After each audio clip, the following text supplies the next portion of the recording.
សួស្តីអ្នកទាំងអស់គ្នាបាទនៅក្នុងវីដេអូនេះខ្ញុំមានកម្មវិធីមួយដែលចង់បង្ហាញអ្នកគ្នាដែលកម្មវិធីហ្នឹងជាកម្មវិធីរបស់ខ្មែរយើងទេបាទកម្មវិធីហ្នឹងវាយើងអាចរកលុយជាមួយវាបាន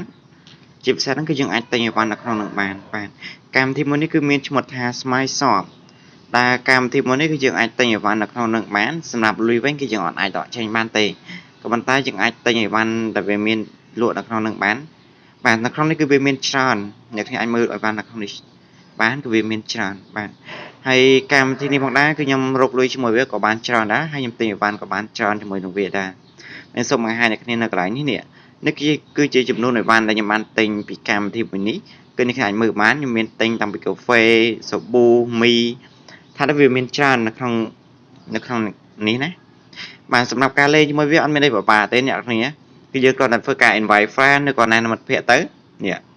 កន្លែងណែនាំមិត្តភ័ក្តិនេះនៅពេលដែលយើងណែនាំមិត្តភ័ក្តិម្នាក់យើងអាចទទួលបាន10សេនឬក៏70សេនអ្នកគ្នាអាចមើលនៅកន្លែងនេះបាននេះគឺគេដាក់នៅកន្លែងនេះឲ្យអ្នកគ្នាមើលនេះ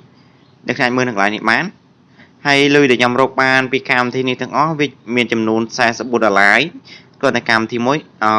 កម្មវិធីនេះមួយខ្ញុំរកបាន$44បើសិនជាអ្នកគ្នាចង់ណែនាំមិត្តភ័ក្តិអីគឺអ្នកគ្នាអាចចុចចូលកន្លែងនេះចុចចូលកន្លែងនេះមកហើយអ្នកគ្នា share ទៅកាន់ Facebook ឬក៏ share ទៅកាន់កម្មវិធីផ្សេងមកដល់ពេលដែលគេចោះឈ្មោះចូលលេងតាមរយៈ link របស់អ្នកគ្នាគឺអ្នកនរគ្នានឹងទទួលបានលុយហើយអូខេសម្រាប់អ្នកដែលចង់លេងជាមួយនឹងកម្មវិធីមួយនេះខ្ញុំនឹងដាក់ link មួយនៅខាងក្រោមវីដេអូរបស់ខ្ញុំគឺដាក់នៅខាងក្រោម description នៃវីដេអូរបស់ខ្ញុំបាទហើយសម្រាប់ការចុះឈ្មោះគឺខ្ញុំសូមអត់បង្ហាញទេគឺអ្នកគ្នាអាចចុះឈ្មោះបានតាមរយៈ link របស់ខ្ញុំនឹងដាក់នៅខាងក្រោមវីដេអូបាទសម្រាប់អ្នកដែលអត់ទាន់បានចុច subscribe នៅ channel របស់ខ្ញុំគឺសូមជួយចុច subscribe នៅ channel របស់ខ្ញុំមួយមកដោយសារ channel មួយនេះគឺជា channel ថ្មីរបស់ខ្ញុំគឺអ្នកអាចជួយចុច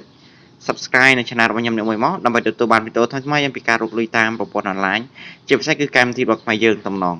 អូខេហើយវីដេអូខ្ញុំគឺមានតែប៉ុណ្្នឹងឯង